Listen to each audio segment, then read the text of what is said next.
Hello, I'm Karen. Hi, and I'm Renee, and welcome to thebakingshow.com. Today we're going to make a cookie, which is, and this would be fabulous for Christmas. It is a chocolate caramel cookie. Oh, how could you go wrong and with it has that? pecans Oh. on the outside, and it's Fantastic. just a wonderful, wonderful dessert. The ingredients for this recipe are 1 egg that's been divided, the yolk into the white, and you put the white in the refrigerator for later. 1/2 cup butter, softened. 2/3 cup sugar. 2 tablespoons, half and half. 1 1/4 teaspoons of vanilla. 1 cup of all-purpose flour. 1/3 cup of unsweetened cocoa powder. 1/4 teaspoon of salt. 16 vanilla caramels. 3 tablespoons of whipping cream. 1 1/4 cups finely chopped pecans. 1/2 cup of semi-sweet chocolate pieces, and a teaspoon of shortening. Okay, Renee, what's the first step? All right, so what we're going to do is we're going to take the butter, and we're going to pop this in here, and we're going to beat that up just to get it, a little soft, and just for a little bit, and then we're going to add the sugar. All right, we've got the butter softened, so now we're going to add the sugar. There we go. We're going to add the egg.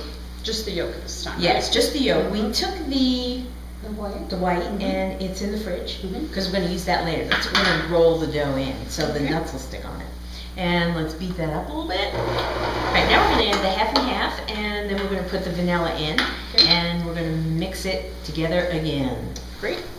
Okay, so we're ready for the dry ingredients now. Yeah, now Karen, while this was beating together, you would take the dry ingredients, which is your flour, the cocoa powder, and the salt, and just mix them together in a bowl, and then we're going to take that and incorporate it into the batter. So just use a whisk to... Yeah, whisk this together. Okay. Good, and then just dump this into the flour mixture, or the butter mixture, right? That would be it. Good. So Renee, we've got this all mixed up, and it doesn't look like a normal dough at this stage. It looks like fudge. Oh, that's a great way to describe it. It is thick, and it is fudgy, because it's going to hold together. What we're going to do is roll it into balls later. So we're going to take it out, and we're just going to make a ball, put it in some plastic wrap, and pop it in the fridge, and probably for about 2 hours. So it's nice and chilled, and it handles easily. Great. All right, so the dough has chilled, and now we're ready to actually get the cookies ready for baking. So what's the next step here? All right, we're going to form these into little balls, maybe about 1 inch. Just take a chunk off, roll it between your hands. So you have like a little ball, maybe a little bigger, a little more cookie in there. The size of a walnut. Yeah, that's good. That's good. Yours is better than mine. All right, and then we're going to take it. We're just going to roll it around in the egg white that we had separated before from the yolk.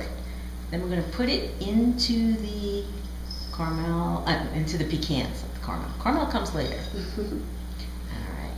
So it comes out looking something like this.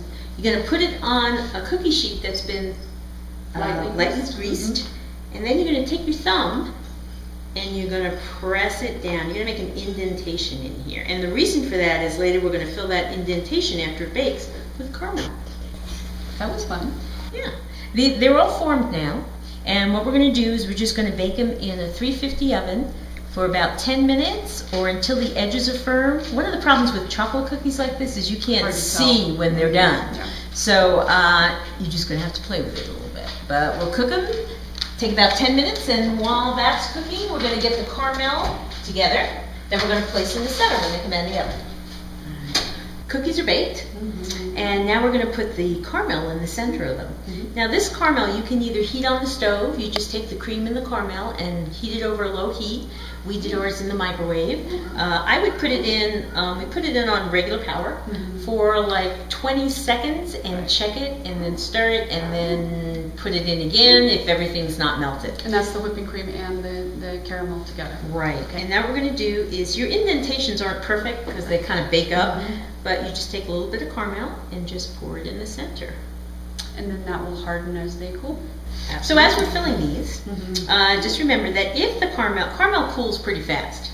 So if you get interrupted while you're doing this and the caramel hardens, just reheat it, pop it in the microwave, put it back on the stove, get it to melt again. All right, we've melted the chocolate and the shortening together, and then we've just scooped it into a little plastic bag, And now we're going to cut a small hole on the bottom. And then all you're going to do is you're going to squeeze it, and we're just going to drizzle the chocolate on top of the cookies. These are really impressive to take to events where you have a potluck or just want to share a goodie with friends. They do. Not only do they look impressive, but they're delicious. So, and I know there's a lot of ingredients in this, and it's a bit of work, but they are a very tasty cookie. Definitely worth it. So if you kind of like this, if this seems to be your thing, you can find the recipe for it on thebakingshow.com.